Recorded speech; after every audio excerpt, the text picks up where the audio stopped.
Hey everyone, happy Friday and welcome back to Man Down Sports. It's the WNBA panel and we're here to get into the WNBA finals. Oh my goodness, the Aces swept the Phoenix Mercury and we're going to jump right in. So, AT lovers, go for it. I want to hear from you guys. I know Wow. everyone is waiting for you guys to defend Wow. serial losing that Alyssa Thomas has had throughout her career. What's it is it 2020 2019, 2022, and 2025? As I always say, this is a team sport, okay? You are putting all of the blame solely on AT. And honestly speaking, I understand, all jokes aside, AT is leader of that team. They go where she goes. I was disappointed in her performances throughout this series. I really feel like she like the officiating, like too much. Her focus to me wasn't locked in on the game.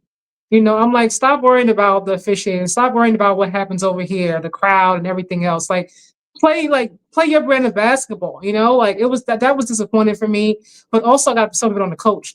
I didn't see any adjustments at all in the series. Not one. From game one, game two, game three, game four. It was like the same, I don't know, game plans. Get out there and just hope for the best. Like I didn't see like anything that was different. I'm just like, come on, like it didn't work in game one, didn't work in game two. Like, so what are you gonna do to at least give your team a fighting chance? Because I didn't see the same Mercury team that I saw leading up to the finals. Like it was like a whole different team to me. Like they were out of sorts. They were, they had attitudes. They were just all over the place. It was disappointing. It's not all on AT. Some of it's on her, on the coaching. The shot selection was bad. The body language was also bad from the team as a whole at times. Kalia Copper, when she was inconsistent, one game when she's knocking down 30, next game she's like 12 points. Like I don't know what I was going to get from her, and that also was disappointing because she's a former Finals MVP, right? Not in Chicago, like so she 20 knows so she knows better. I didn't like it. It's disappointing. I really expected better from them. I really did. At least I'll get be to six honest, games. Kaja, to your point, it felt like the coach was happy to be there. What I will say, and the inconsistency about Copper, a lot of what I saw was some poor decision making on the floor. Um, I think that we celebrate Sabali a lot, but I think she had a lot of really poor decision making on the floor. And those, when you're throwing the ball away, and I'll get to the turnovers in this game, when you're throwing the ball away, it deflates the team. And I think they had up and down moments of morale on the team throughout this series, feeling at points just grateful to be there, whereas they should be competing, right? Like Nate Tibbetts was just grateful to be there the whole time, and I think that that's why we didn't see any adjustments from him the entire series. So let's be clear, we didn't see him challenge, we didn't see him do anything strategic where we could say, okay, Nate Tibbetts is the reason that this happened in the game, or all we can say is that his lack of coaching, I think, really sort of shined. But you Right. have mentioned that it wasn't the coach's fault in the past. So And I and think honest oh, my bad, Dom. no, I just think that there's so much blame all around in this series. Copper, Yeah, a lot of blame to go around. can Yeah. we And, say that they Copper fought the hardest though? Can we say that? oh, absolutely. Say again? Kalia Yeah, gave she probably did. fought She the gave it hardest. her all. She Yeah. felt like she was out there by herself. I don't Yeah. think so. I think she gave it her all in like two games. Well, yeah, yeah, Like yeah. some So games, you're I'm right.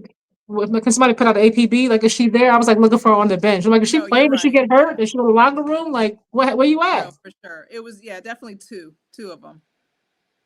If they're not gonna show up, I feel like they could have at least stuck to the basics. If they were just out there winging it and then lifting up a prayer, they could have at least boxed out and prevented so many second chance points. I think that was their kryptonite, to be honest. Any team that has that many opportunities to score, refs aside, anything aside, it just was very disappointing. Another thing is they shied away from who they are as a core, as a team, with pushing the tempo. I mean, the Las Vegas Aces was never a fast tempo team.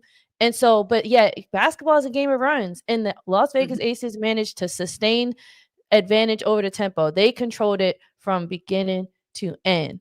And the transition defense, Phoenix's transition defense crumbled. Since when? So it Right. was really disappointing to see them go away from what they've found success in the past and show up and just play the way that they did. Very But disappointing. what about the turnovers? So obviously there was a huge free throw disparity in this game. I can pull up the box score and team stats if you guys want to take a look. But Alyssa Thomas had 9 turnovers, guys. Oh my gosh. How do we reconcile that?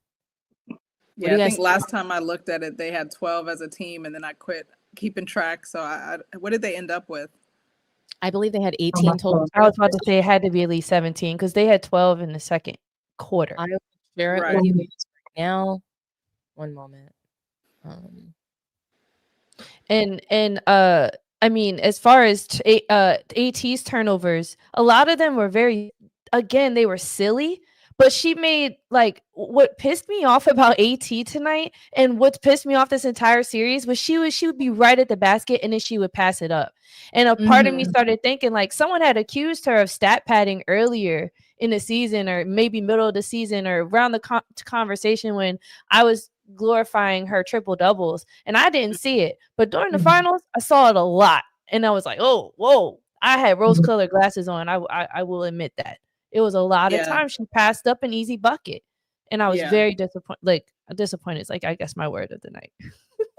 I didn't think about it as stat padding. I wasn't even thinking about that. But there were a lot of times that she should have just shot. And she did pass. So Absolutely. It could have been injury, too. You know, maybe, like, she just, like, I can't even. Here, just take it. Like, here, take it. You shoot it. Like. You think so? Her shoulder, like, you think her shoulder? I was surprised to see her come back. She needs that surgery. It's a travesty that she's playing out there on the court, practically disabled, and then we have to feel bad for her because she won't get the surgery.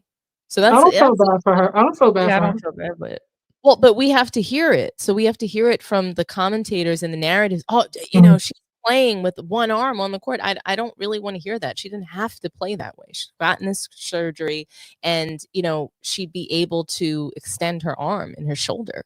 It's no way to play. But if you guys take a look at the score, look how dominant the Aces were throughout the game until the fourth quarter where they were outscored by the Phoenix Mercury. And then you take a look at the game leaders, Asia Wilson, Kalia Copper. Copper went for 30 points. It wasn't enough. Asia Wilson, dominant 31 points. But take a look at the clear difference. Most of her points were made at the free throw line. So she took just as many free throws as their entire team. She took more than them. So I think she went to the line 19 times and they went a total of 18 times. So that's a huge disparity, guys. Huge disparity. And does anybody have thoughts on the free throw disparity in this series? I don't. I know everybody says, you know, Asia gets, you know, the favorable whistle. You know what I mean? And I think to a certain extent that she does, but it's also her style of play. You know, it reminds me of SGA, like Luka. When you have players who play a certain way, they get the benefit. You know, they do. And if you can't be smart in how you try to defend them, you just fall right into the trap every single time. Right. Every single time. Essentially, she does. Because when they replay it, they do foul her. So you can't say it wasn't a foul. You know, typically. You can't. What the heck was Westbell doing? She played diva like this. I'm like, who taught her that? How did she make it into the pros like that? Like, what is this? Is this legal? Oh my. She was trying not to get a foul called. Absolutely insane. Here's the girls celebrating a little bit. If you guys can see that in the corner. Look at Asia Wilson. I saw Bam. I was like, look at Bam. Yes. It sat right in between her parents. Right, taking his pictures like a proud papa, proud man. I love it. It was so cute to me. It's just so the white hoodie. Is that a white hoodie and a black blazer? I don't know. Oh, God. Let Becky live. They just won a championship. They popping champagne.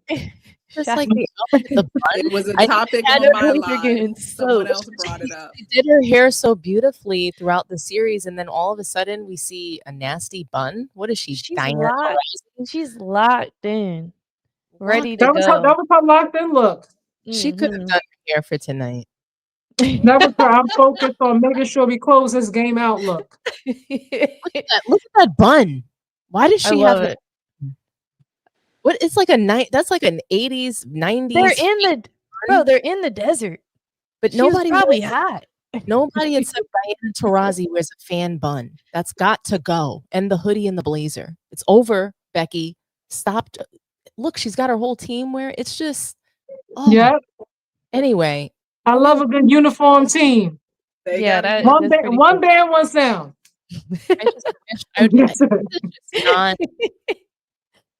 I guess this is what winners look like. So anyway, I mean, you take a look at the rebounding. They didn't even get beat on total rebounds, but it was the offensive rebounds that points, second chance points, and that kind of led to a lot of, I think, just disruption for Phoenix Mercury and the turnovers. 18 turnovers. Yeah, that's a disaster. That's an atrocity, and 9 of those. So Alyssa Thomas was responsible for 50% of her team's turnovers. You're just gonna rag on AT all night, huh? Well, I have to, because we have to erase her points and we have to erase her assists. Her triple double literally means nothing. It's irrelevant to this game when you bring in 9 turnovers. That is true. I have to agree with that. It does. It cancels out. Especially when those turnovers, equal points. What was the amount of points they got off of turnovers? Oh, I'll go back to it. Let's see. Points they got off turnovers. I believe that they conceded 20 points off the turnovers. Yeah, a lot of them. So most of them are threes. I'm sorry. So 26 points. That's disgusting, guys. To 6. In the first half, Chelsea Gray had 0 turnovers. And I mean, she's the real point god.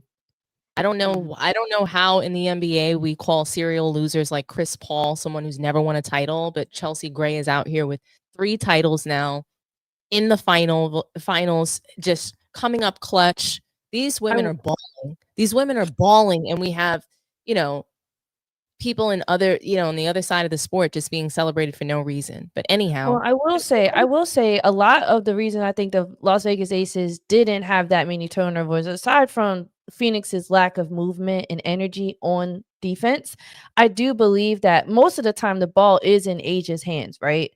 And then, but what I loved the most about them was their transition offense. It was almost like they pushed the tempo, and it was a lot of times they just were swinging the ball and had open looks in the corner. And it was really no opportunity for the Phoenix to turn the ball over because the offense was so fluid. It was so easy. I think that Asia Wilson plays off the ball so well, they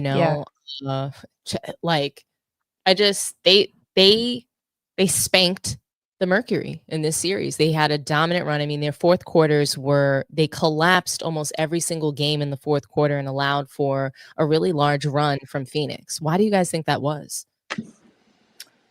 They tie. Is there they got too comfortable with their lead? I don't know. I think they're tired because they're not a fast they're traditionally not a fast tempo team. All season they've been moving slow, but this series it seems like they had foot on gas. So I feel like they definitely gave more energy. That's my theory. Well, what do you think about this box score here? So the Aces, when you take a look, their bench delivered 22 points. I loved Evans throughout this series. I thought she was so great to watch. She was so entertaining. Jewel Lloyd was just so serviceable for them off the bench. And can we talk about Melissa Smith for a moment? She didn't play a big role, I think, in the last 2 games at all. But she's now a title winner after leaving CC0. So she leaves the Indiana Fever. She, is traded away from Caitlin Clark's team, and now she's an NBA champion. She said that she was not being utilized properly. Her girlfriend, Dejanay Carrington, said that on multiple occasions. So now she's on a team where she's being utilized the right way. She's not a starter on this team, so she's coming off the bench delivering. What do you guys think about that? I did a video on my TikTok about that. I was like, look at her. Say it again. Go ahead, Angela. I'm sorry. No, you're good. I was saying Becky knows how to use her. You know, Mhm. those 5 points, and she got a couple of really big rebounds. Like Dallas just was not utilizing her or Dejanay properly, Mhm. like at all. It's kind of crazy to think they were both on that team and not winning at least some of those games. Um, and I think it's when Nalissa got to, I mean, obviously it was more than just Nalissa, but you know, she was almost a piece of the puzzle that they needed to start turning the tide around in the season. So I think she was a critical part, and I'm happy for her. This is just like best case scenario. And I also look back Mhm. and think it was going to be her or Dejanay between Minnesota and Vegas. Mm. So, you know, it's going to be one of them more than likely that Yeah. won the championship. So Right.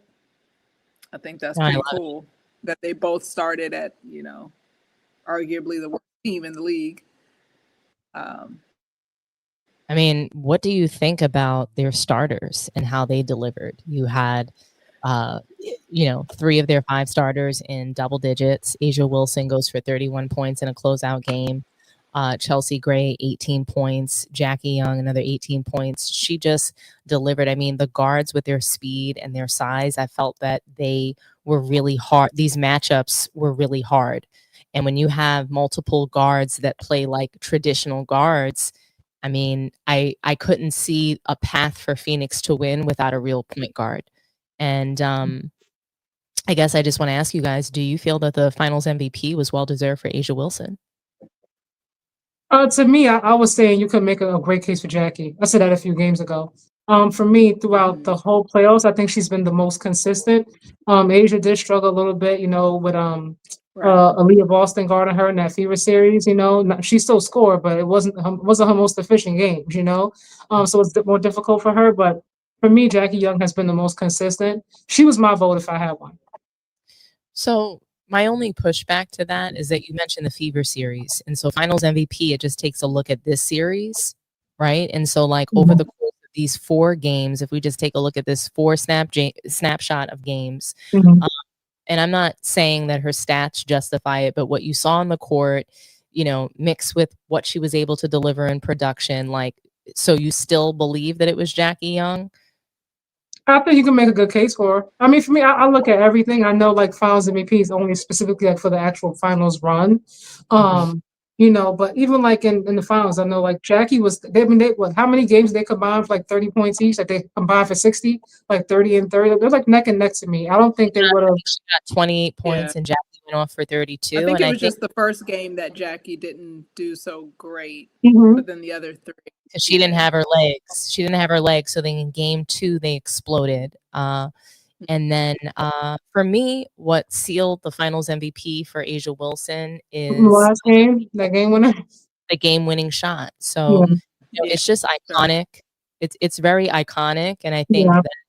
that finals MVP, just when you take a look at history of the sport, a lot I was of gonna say, things are based on moments.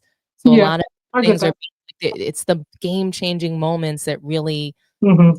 to me, win these awards, you know? And obviously the impact. Jackie Young's impact on this team was immense, incredible. I would never take anything away from her. I mean, she to me, they were a you know, a 1-2 punch. They were Mhm. they were just I mean, but what about Chelsea Gray? I was gonna She say that's the big 3 right there. She was she was The a huge she too. was 3. she was a floor general. Yeah.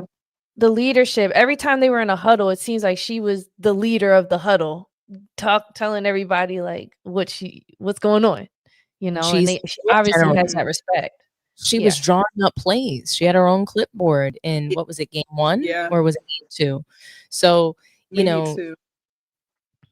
I think the way that they respect each other on this team is really nice to see. And I thought honestly I don't want the season to end. I don't want the season to be over for the W, but it really really was incredible. Let's take a look at the Phoenix box score just real quick to see if you ladies see anything that sticks out to you. Um, what do you guys think? I mean, the starters, they were 4. So Natasha Mack starts the game and delivers a big fat 0 points. I mean, all the other starters are in double figures, bench players, you know, you had Brown, you had like What is that? They need to trade her expeditiously. Yeah. What do you guys? I think there was a video during the season where she comes in the game and like you see AT like rolling her eyes or something. I don't blame her. I don't Why see was her. she there? I think Natasha has potential, and I don't want to sell her short because, like, I've seen her have amazing rim protection defense. She might not be the best if you bring her out a little bit farther, like Asia did numerous times, but Asia gave her such a beating. I don't even think she had the chance to recover from it. It was awful.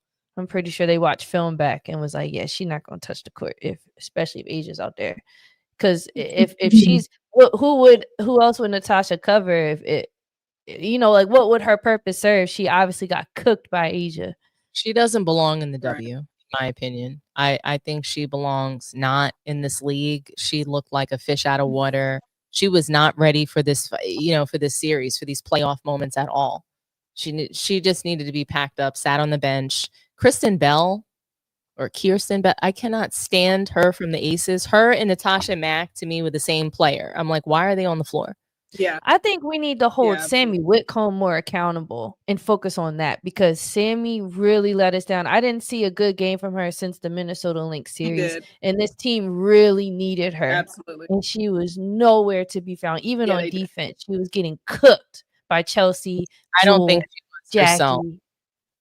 I think that's part of the reason why, they had they had her more on defense. Or trying to play defense. And I don't think that she was capable of doing both.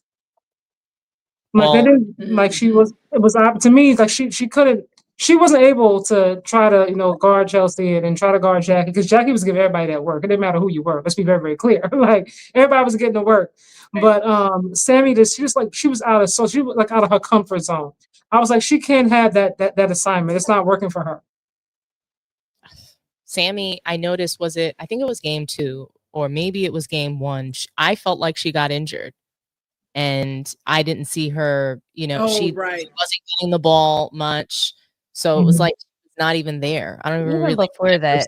I don't We're not gonna before the hyperextension. Well, Sammy Whitcomb is not a good player by any means, but I like Sammy. prior to what happened to her on the floor, what I saw is that she wasn't even getting the ball that much. Like she, to me, was like, it was almost like they took her out because she wasn't 100%. To me, she looked like she was playing at 50%. And I don't think she's that great anyway. So that she wasn't going to be the difference maker for them. She might have been able to hit a big a big 3 or 2, but Copper, they needed AT. They needed scoring out of AT. And I say this all the time is that if she's going to have the ball that much, she has to score the ball more in the finals in order for them to win. She needed to turn into a scorer in this series, and she could not do that. I think she needs to facilitate more, actually. I think when she's helping like people like Sammy, like with get her shot, especially like when Sammy's having an off game. To me, I think she's more dangerous there. But if you can't shoot, it's 4-on-5 on defense. And so that's the problem that I have with AT. So if you have the ball that much, you're dribble, drive, you're dribbling the ball at the air out of the damn ball. I mean, you got to be able to shoot it. And you have to be able to shoot from some distance. But this is where coaching, that's true, because she's not taking any attention away on the defense. She makes it very easy for the Aces. Like it's like they had a break on defense. Absolutely. But with the system that they have, I'm curious where the adjustment came. Where was the adjustment? Like Kaja said earlier, like where adjustment to that system. There's no adjustment that you can make in a point forward system. They have the ball in their hand. They're in control of points, rebounds, and assists. So the team, they eat based off of what that person does. Just like they say, the team goes as she goes. And so they can't go with somebody that can't shoot the ball and turns the ball over. Somebody that can't take care of the ball, that's a losing formula. 9 turnovers that's going to lose the game. And it did. So, and she was very frustrated, but it's just like, you're turning the ball over. You want to play this way. You refuse to get the surgery, so you can't shoot the ball. And then you want to have the ball in your hands and turn it over. It can't be all 3 of those things, guys. And that's part of the reason why she was turning over, because she was trying to do too much. It was like, and I kind of felt like she didn't trust some of her teammates. It was like, here, like I'll do it myself. Like, here, damn, just give it to me. Let me just crash through traffic and get my layup, you know. And I was like, pass that ball, At. What are you doing? But I mean, that's like the mindset I felt watching her. Like, if let me just do it myself because they're not doing nothing. Let me just do it. I didn't really see a lot of team ball, you know, as Right. compared to the Aces. It was like I saw a team, you know, like help each other out, you know, screens and different things, you know, blocks, whatever. I feel like the Mercury were playing individual ball. Like Kalia's getting her points, Yeah. Tawana Bonner trying to get her Yeah. threes, but I didn't feel like they were working together as a team. I didn't see team ball. I didn't think that they Yeah, I could would definitely believe agree they with could that. win it. I think Kalia Copper was fighting to stay in the series, to not get swept. You know, I think they really fought to not get swept in this series, but I just don't believe that they believed in themselves. They didn't believe in themselves in this series, and that's just where you know, it's like it looked to me in the first half like they quit. It wasn't until Yeah. the second half that I actually saw them fighting for their lives. And when Nate Tibbetts got thrown out of the game, and guys, I have sound from him that I think that we should react to. Did you want to see any play-by-play and dig into shot selection, or were you guys good there? We're good. We can move on to Nate. Move on to Nate. Talk Okay, so about we'll move on to Nate. Nate. I think that there's a lot of, you know, things for us to chew on there. He was ejected from the game. I mean, in the fourth quarter, what do you guys think he said to the referee for him to get ejected? I'm so curious, like what could it have been? Or was it just the fact that he was as close as he was and just as loud? But I just feel like it also was probably something maybe egregious, but I don't know. Yeah, I mean, he didn't even want to repeat it. You guys think it was something offensive? I didn't watch the. You didn't That watch the probably was something offensive. I would imagine so. No, It I was had still to have on been, live, so because I didn't. when I first saw it, you can't, from the angle that they played it at originally, you don't see the first tech. Like, I didn't even see it. So I was like, oh my God, they went straight to ejection. That I never seen that before. But she did give him a tech, like right like before he even approached her. So he must have said something. And then he claimed that he didn't know it was already a double tech. So I guess he was aware of the first. I'm not sure his explanation. There was at some point he wasn't even aware of one of the texts. But he said something to her and she walked away, and it looked like for a brief second she was going to let it go. And then something clicked and she was like, "Oh, Yeah. no, actually, matter of fact, get the hell out of here." Like something. Well, I have the sound from him. We can listen. He addresses the ejection twice at two different points of his press conference. He addresses it twice. So we'll listen and we'll react together. And so I'm going to remember this year forever, right? It's a special year. Obviously, you know, you want to get to the finals and win the finals, and it doesn't always work out the way that you want, but I've just loved what we've started to build here, and yeah, it's just a great group. I'm just disappointed that it's ended. Coach, staying on the left side of the room, row 3. Hey, Nate. I'm Joanna with them News. Prior to the game, you said that you were going to fight, to stay alive here in the finals. Fortunately, that's not the case. But can you elaborate a little bit more on what it is that you saw from your team tonight? Not only tonight's game, but throughout the season, and how proud of you are of them throughout the season as well. I mean, we've just been resilient all year. Things. When we would get behind, we wouldn't hang our heads. We would continue to compete. We competed again tonight after getting down. I don't know I think it was 20 in the first half or early in the third, and we just keep playing for 40 minutes, and I think when you do that, you always give yourself a chance, and that's why we're one of the last two teams here. And these are opportunities for us to continue to build towards a championship, right? You look at that team out there and all the experiences that they've been through together. That stuff matters, right?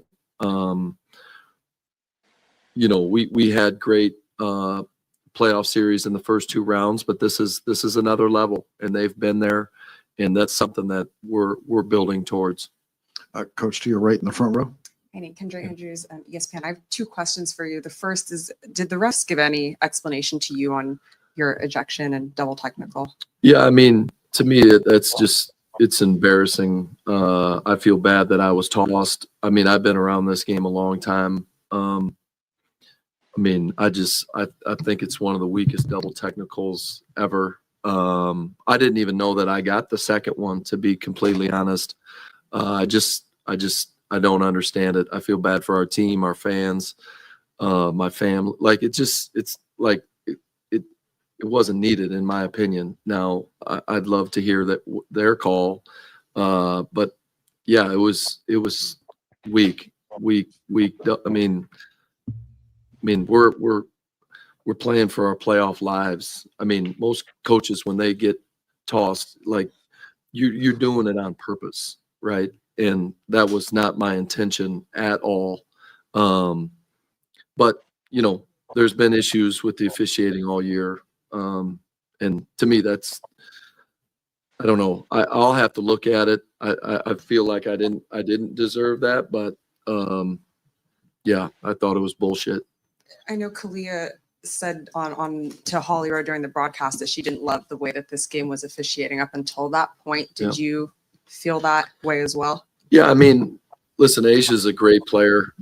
She's going to score points, but when someone shoots 19 free throws, it's just tough, right? And so, yeah, I mean, they got to the free throw line. Obviously, we were frustrated, and I thought, we should have been. But yeah, she shot as many free throws as our whole team. That's tough to overcome.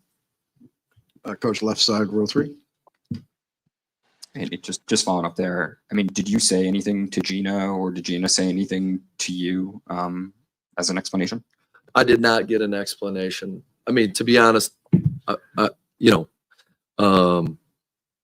I said initially probably, I deserved a technical for sure, but I walked away, and all of a sudden, I thought they gave Mo another one. And so I don't know if she thought I said something else, or I'm not sure. And then no explanation from Roy or, any of them. Coach, next 2 questions from the front row to your left, Jeff. Could you just talk about how you felt Brown kind of impacted the game to a certain degree tonight, and also what you thought having Sabali out, the difference that made? Yeah, I mean, I think anytime you lose a player of Satu's caliber, it's going to kind of change the positions that we've been in. We've been in a pretty tight 8-player rotation for the last month and a half, and everyone kind of knows their roles. And I thought in the first half, some of our offensive execution, it kind of threw some stuff off, just as far as people were kind of not in the spots that they typically are. And yeah, I thought Kalani did an awesome job. Obviously, she hasn't played as much as she's wanted this year. I think she's handled it super professionally. I was proud of how she played tonight. I thought she did a really good job. Guys, I see a lot of hands raised. We will do our best to get to as many as possible. Coach, next question, front row left. Hey, Coach. It's Aya Abdeen from the 9450. It's good to see you. What have you seen from Christy Tolliver? She took over as the associate head coach after your ejection tonight. And how do you make a case for Christy Tolliver's candidate as head coach in the future? Yeah, I mean, I thought, I think KT's ready. I've spoke on it before. I don't think that's fair to her to put her in that position in a closeout game. It's not what my goal was. But I'm sure she handled it awesome. Obviously I'm watching on TV. And I thought she did a great job. Yeah, she's ready. I think it's like any of these jobs.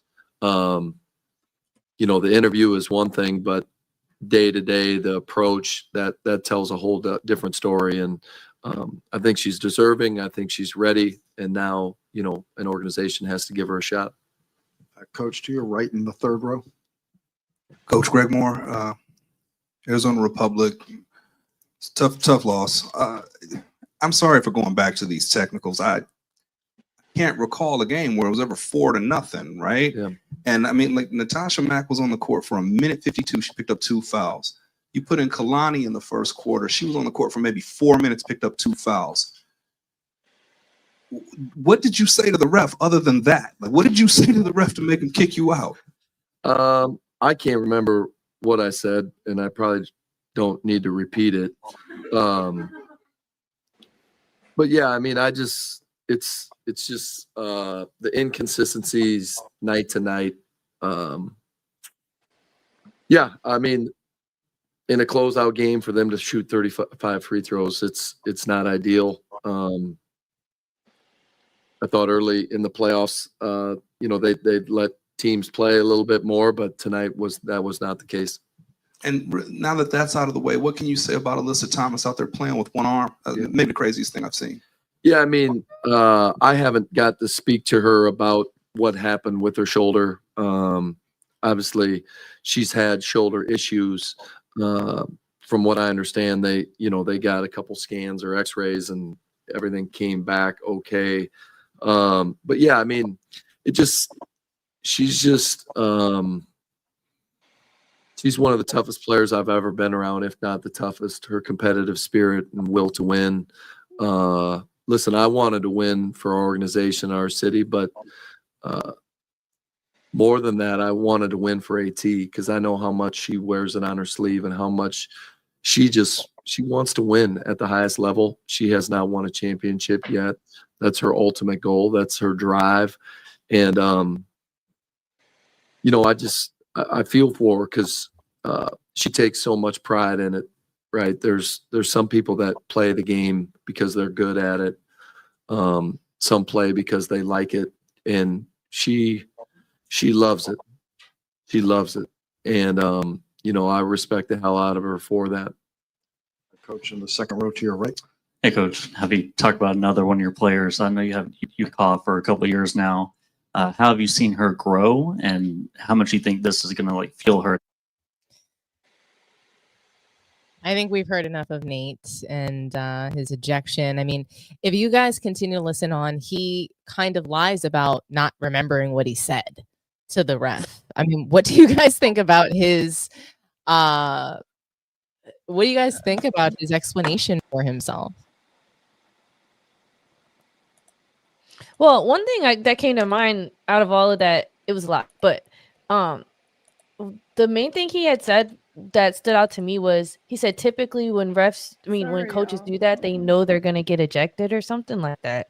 Like they just know what they're doing. He said in this case, he was very confused and he wanted an explanation. And at one point he did go up to a ref and they got security on him. So I'm assuming what he said was so egregious, but my thoughts on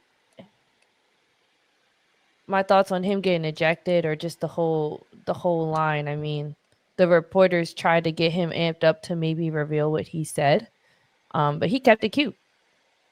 He said the BS line. But when have we known Nate to say anything about the refs the entire season? And then he gets to the finals and he starts losing and then he says something about it. And I'm not saying they shouldn't be advocating, but I think you've made this point, Dom, or someone on our panel made this point.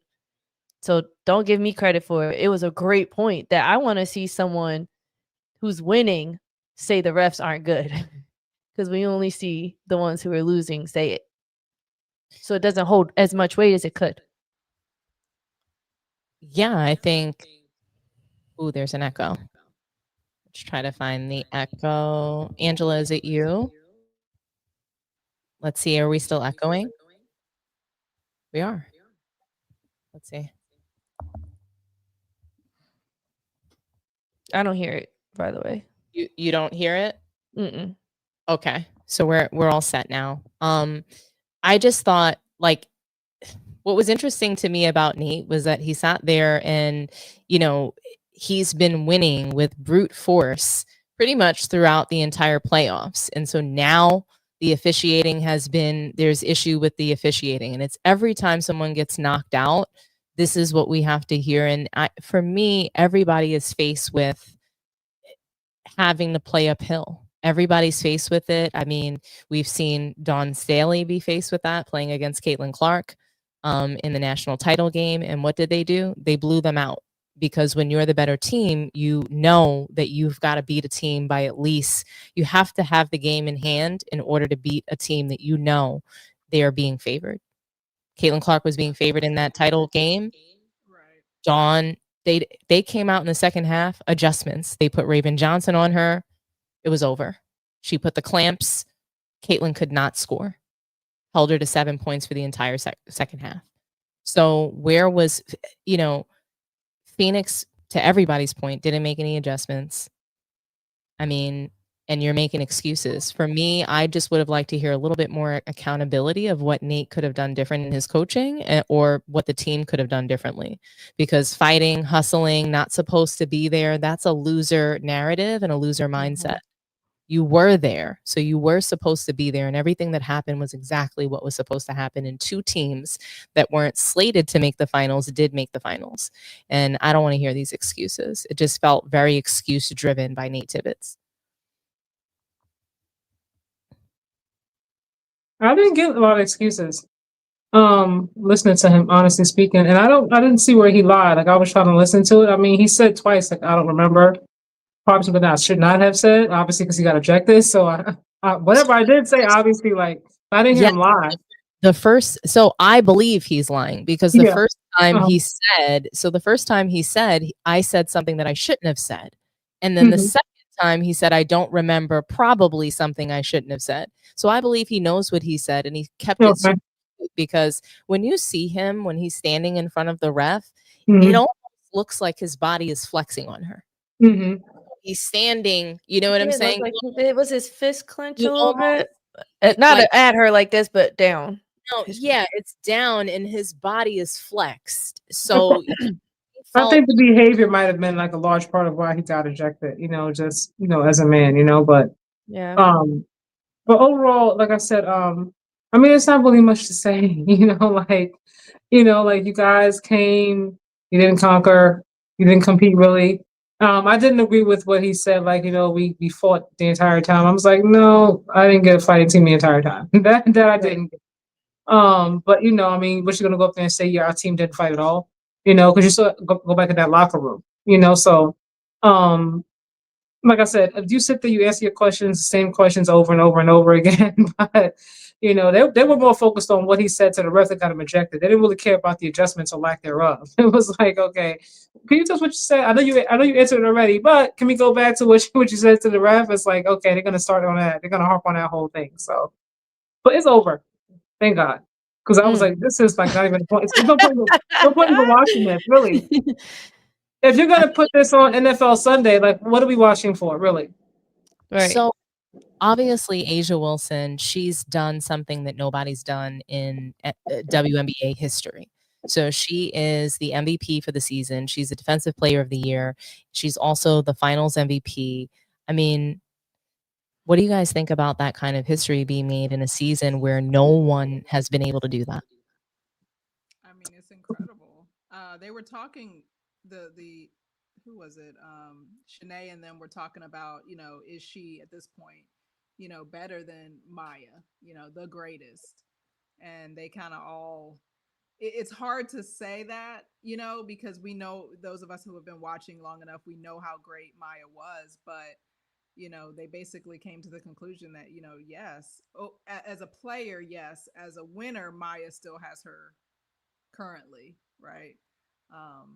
And who's to say what Maya would have had she stayed? But I'm sorry. So you think that Maya Moore is a better winner than Asia Wilson? Well, that's what they were saying. They were saying she had more wins, just in her track record. She won more in college. She won more, I think, in high school. Just over the course of her career. And then in the W now, how many does Asia have now? 3. This is 3. This is 3, and Maya had 3. 4. 4. Right? That's what I'm saying. So yeah, so technically, it's kind of the LeBron thing with MJ, right? So I mean, it's like, well, MJ has 6, and it's like LeBron can't get over the 6 hump. So I think once Asia has 5, because I'm sure will in the course of her career, that's when it'll be completely solidified that she is the greatest of all time. But I think some people are ready to say it now. Yeah. Oh, go ahead. I'm sorry. Go ahead. Go ahead. I was saying, No. yeah.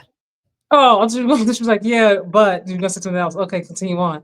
I think for me, there's no way you can't like put her in that GOAT conversation now at this point. I mean, look at what she's accomplished. She's not even 30 years old yet. I mean, and she still has many more years left if she stays healthy, God willing. I don't see her not surpassing Maya Moore. And I also feel like we have to stop comparing these generations. Like the game evolves, talent changes, the way the game is played changes. So it's like, oh, well, if we put this one back in this time, this would have happened. If we put her here or put him there, like, no, like Maya Moore was great in her time. LeBron is great in his time. Like MJ's great in his time. Like let everybody be great in their own time. Like Asia Wilson in this time to me is the GOAT. Absolutely. I agree because just like MJ, there was greats before him, and he's still the GOAT. You see what I'm saying? So like with Asia, I think it's not too soon to start having this conversation about her being the GOAT. I mean, this decade, sure, but I don't think it's too soon to say it. Because I don't think this is not peak for her. She's only gonna get better. So you think that she's going to continue to win MVPs and titles potentially, Brianna? Yes. I agree, yeah. There was this one point in the game today where I think she got the whole entire sequence was because of her. It was insane. It was like I think she had forced it, got a block, then they recovered the ball, then she got the steal, then she dribbled the ball up the court and managed to pass it, and then she got the pass back and made the layup. Like her teammate gave her I think it was Jewel who may have gave it back to her, but Jewel could have made the layup. You feel me? So she was either gonna walk away with a block, steal, assist, but she walked away with a block, steal, somewhat low key assist in a bucket. It was tough. It was so tough, and I was like, yo, who else is doing that in the league? I don't think Right anybody's now. doing what Asia Wilson's doing. I don't think it's close. I feel bad for Nafisa Collier because to me it hasn't been close. I saw that more than ever when they were on the Olympic team together, and so I'm super excited to see what Asia Wilson is going to continue to accomplish in her career. I'm with Kaja. I'm 100% with you on. I actually don't believe in the GOAT discussion. I don't believe there's a GOAT in team sports. So not just about eras, but I think that when you play in a team sport, everybody plays such a key role in winning titles. Everybody plays such a key role in the points that you score, the assists you get, the rebounds that you get. It's a team sport. And so there's no way to judge between the eras and to line every player up, player for player on every team that, every star has had throughout the generations. And the game is played differently and the game does evolve and it does change. I do think the women's game has remained competitive for the entire 30, years that it's been in inception. So I don't know. I'm just really super excited to see what happens next season. Is Caitlin Clark going to return with a vengeance? Are the Fever going to be ready to come back and completely torch the league with Caitlin Clark? Or are they going to come back looking like poop? Because of course they probably will poop the bed as soon as she hits the floor. So is she going to take the turnover crown next season or will it be AT? So oh God, let me go to see. AT is catching strays, man. We had moved on from our girl, and you brought right back to her. Like just came right back, sharp turn. Like will DeWanna Bonner and AT make it through the summer? They're a married couple. Is this a loss gonna carry? Are they gonna be able to get through this? They'll be together. For better or worse, right? That's what I was thinking. No, they will. This will make them stronger. I figured that. And I mean, at least one of them is a winner. So only one of them is a serial loser. So there's balance in the relationship, So right. it's going to be a long, off season. Um, It is. we'll see. We'll see what goes. And we'll see if Nate still stays at the helm. One of the reporters kind of was like, what was the person's name that took over? Was it Cooper? Yeah. And, he said that she did a fantastic job. She deserves her shot. I don't see her taking over as the head coach of this team come next season. Yeah. But I will say that Becky Hammond saved her job. She saved her bacon. Oh, for sure. I feel like if they would have lost, even though she's built this dynasty and she's seen tremendous success in the last 4 years, I still think that they would have let her go if this would have been their last run as a unit if she didn't win this, to be honest. I agree. I think they would have blown up the team. She would have been fired for sure.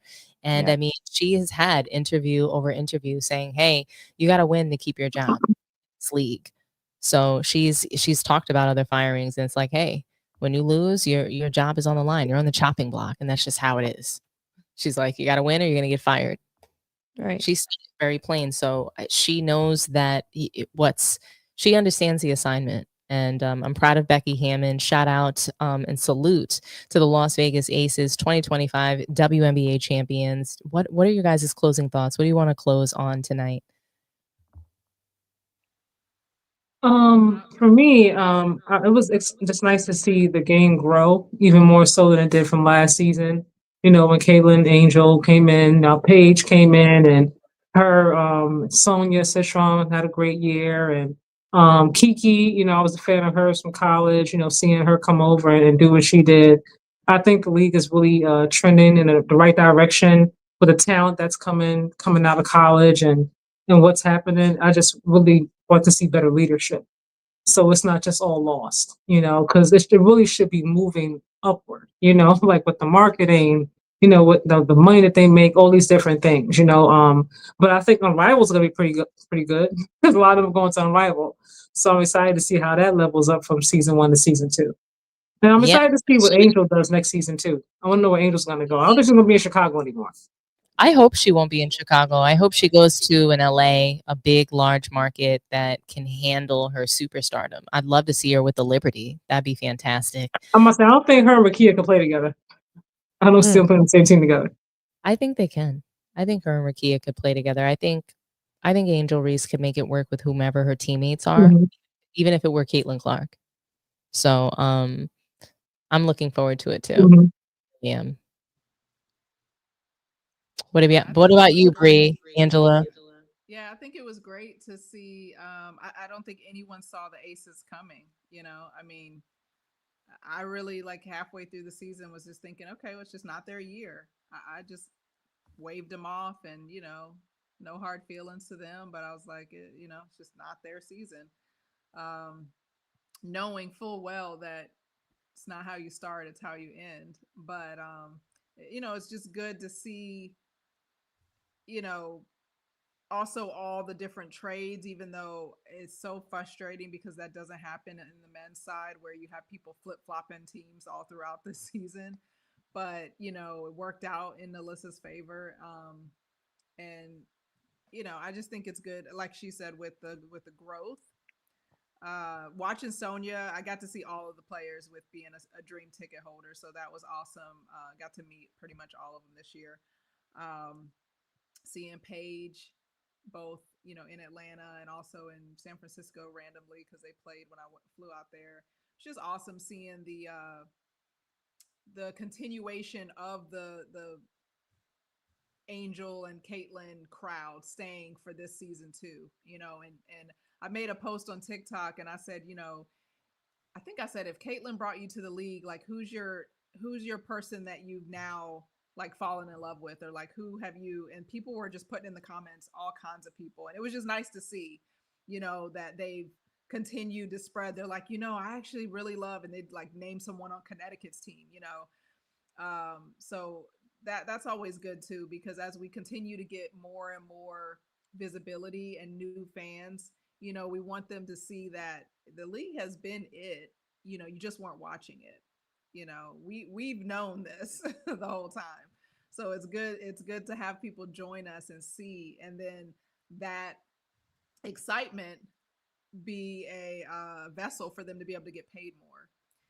So I just think it's good. It's good for them, us. I mean, maybe not for tickets for us to pay for, but we know that's just part of it, right? So, yeah, I mean, it was just exciting to see. I wish Atlanta could have gotten to a little bit further. I wish they had beat Indiana. I would have loved to have seen Vegas, Atlanta, because they didn't beat them at all this year. So I was really curious to see that series, to see if they would have been able to push it to 5 games or what that would have been.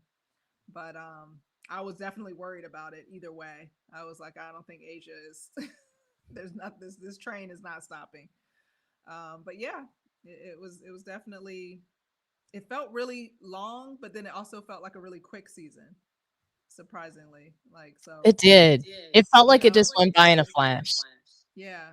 So How about I'm this, definitely guys? Do excited we for have the rivals. time for one phone call? I know someone that really wants to call in and they're really excited to talk to us. So, Angela, if you can do us a favor and just mute your mic.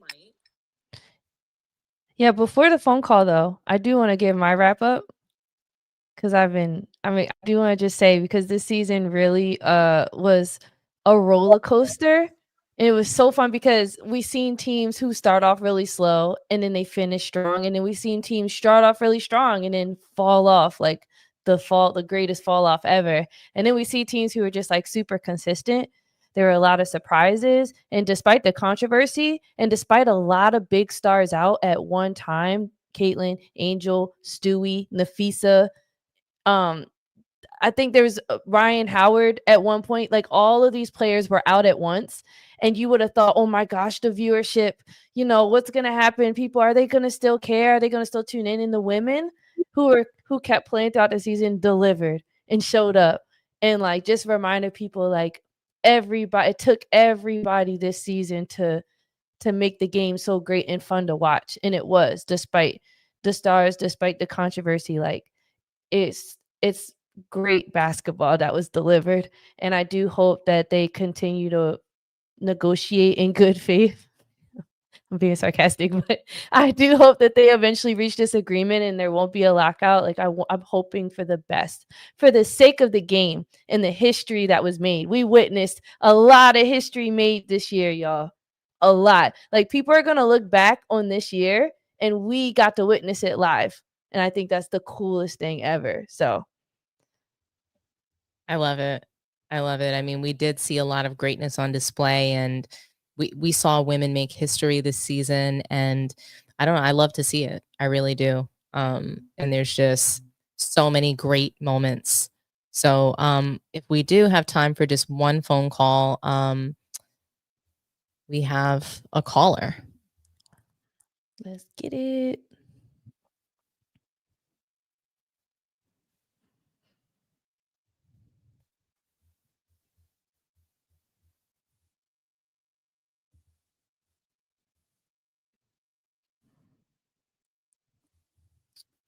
All righty. We have our first caller of the night. It looks like we have 2 callers that really want to come in tonight. So, thank you for calling in. Talk to us nice. Alrighty, we have our first caller of the night. It looks like we have 2 callers. Hey Dom, this is Kurt. Hey Kurt, From how's Phoenix. it going? How's it going, Kurt? I haven't talked to you in a while. I love the new format. So happy to hear from you.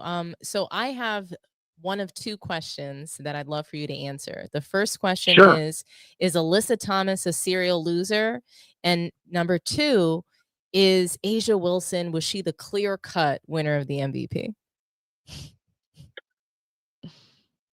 You know, I looked at Alyssa Thomas plays dirty. I'm just kidding. You call in, and talk. You always have a really great take, Kurt. So I'm really curious to hear from you. What were your thoughts on this series? I just want to say I really enjoyed this year. I enjoyed it more than the NBA. I just think the women balled out. I do think that they have to get the refereeing under control because I think they really pushed the limit when it came to physicality. So much so that a lot of the stars were getting injured, which took away from the product. So I don't know. What did you think about the refereeing during the course of the year? And do changes need to be made?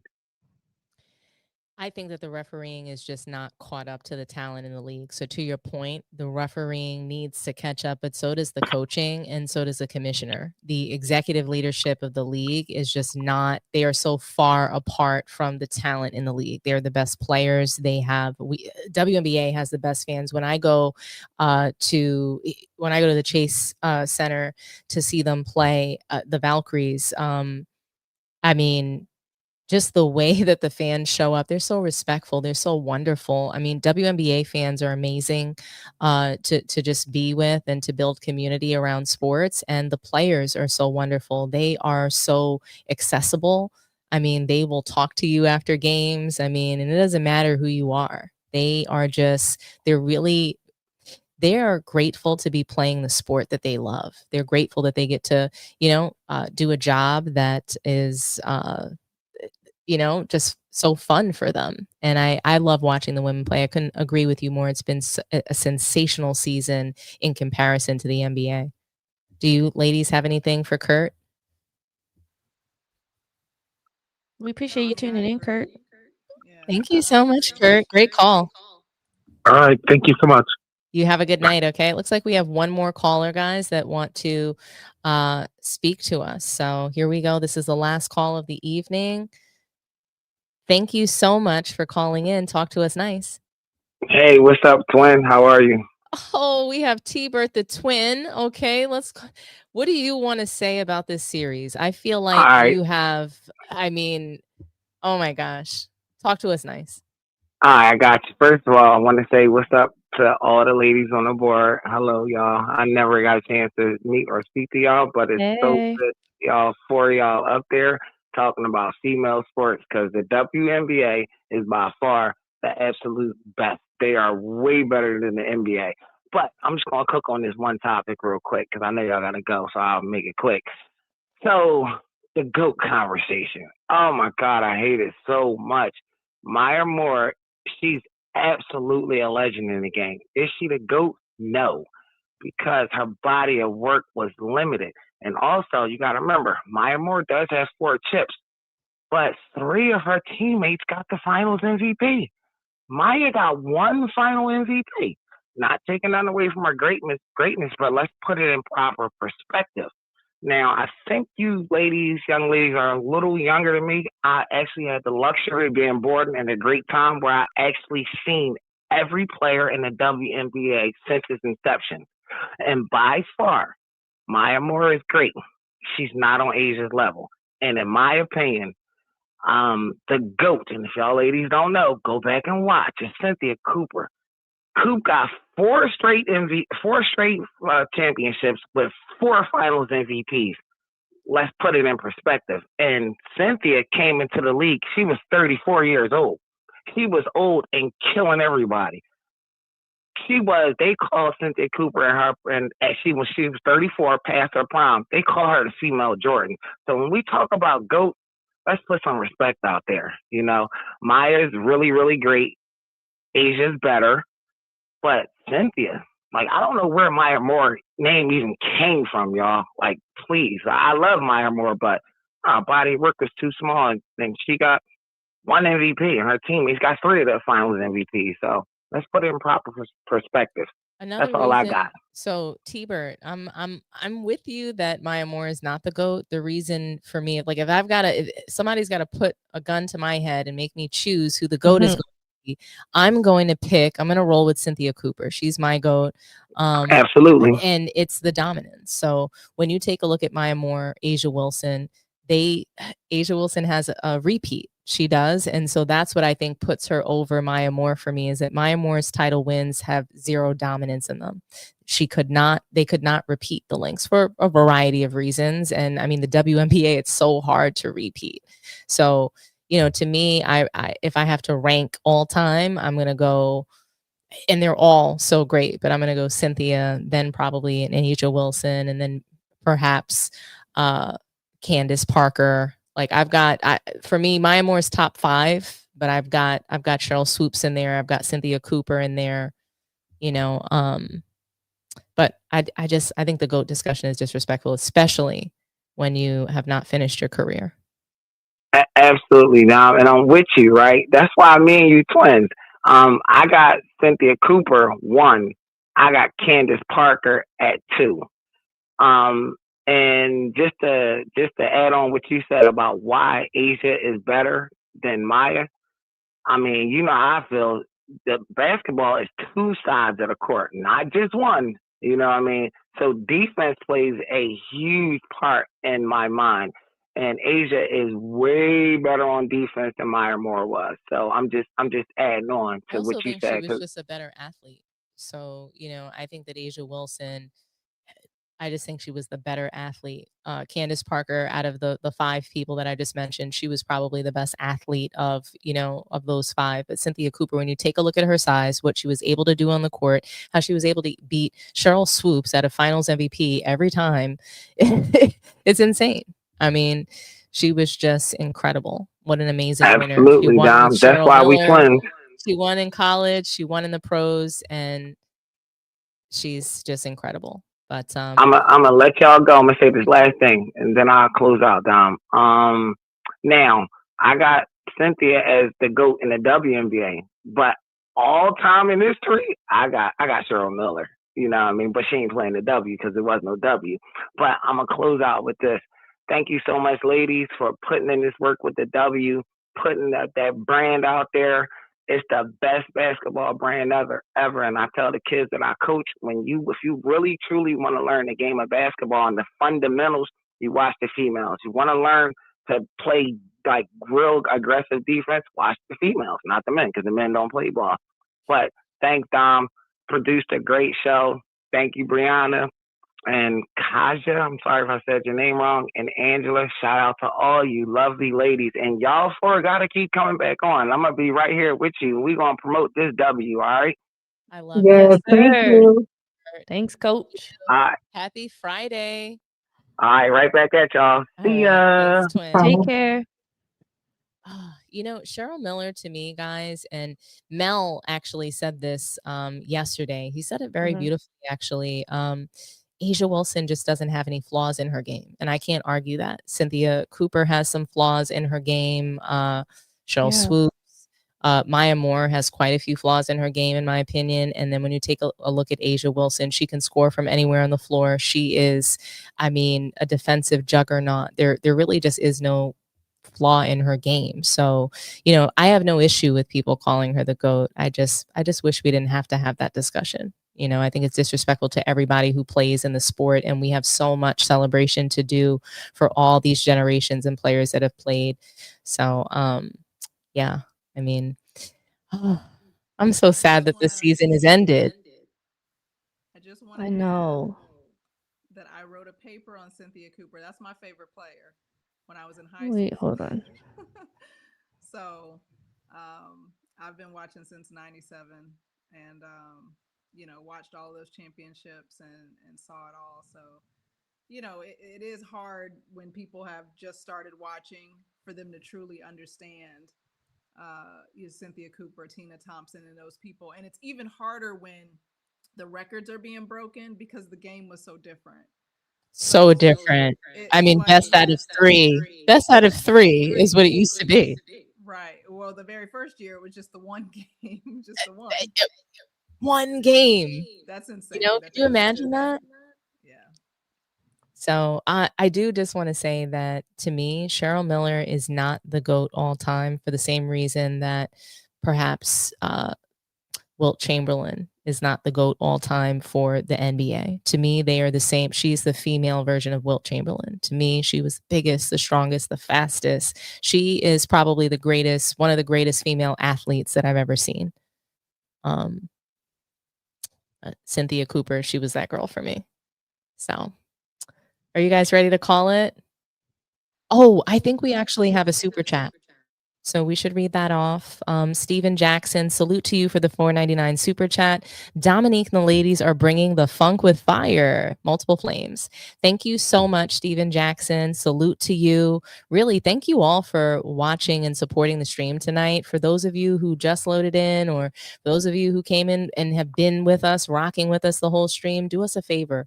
Like the video. Yeah. Subscribe all of our channels and share this video. Share it out on your social medias. Share it with your family and friends. If you like basketball, if you like the WNBA, go ahead and subscribe to Man Down Sports, the Noble podcast, Just Simply Sports with Kaja. Check Angela Perry out on TikTok, okay? She is viral pretty much every day.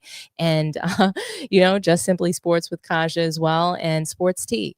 Go ahead and subscribe to our channel, share our channels, and help to build this basketball community that we are just working really hard to continue to grow. Help us out, guys. And don't forget, smash that like button. Get on your job, guys. Seriously, don't make me play it. We've been on our job tonight. We've been on our job tonight, so we need you to get on your job. That's what we need from you guys. Please don't make me play it. Got me on my job. Nah, it ain't never gonna work like that over here. You know what I'm saying? I was trying not to leave this message, but you have left me no choice. You Left me no choice. Like the you video. left me no choice. No, seriously, thank you so much, Yeah, everyone. much love. Friday, and we'll see you soon. We'll see you hopefully in the next couple of days. So